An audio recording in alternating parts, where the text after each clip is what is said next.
Değerli izləyicilər, videonu bəyənib kanala abunə olun ki, hər kəs son xəbərlərdən anında məlumatlansın.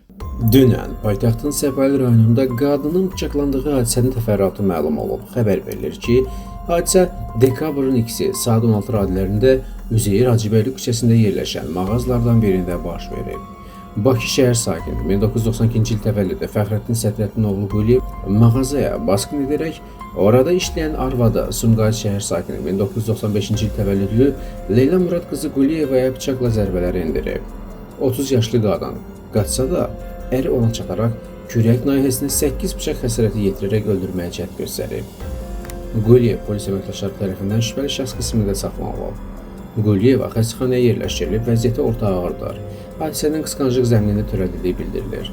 Faktla bağlı Cinayət Məcəlləsinin 29.120.1-ci qəsdən adam öldürməyə cəhd maddəsində cinayət işi başlanılıb. Araşdırmalar davam etdirilir.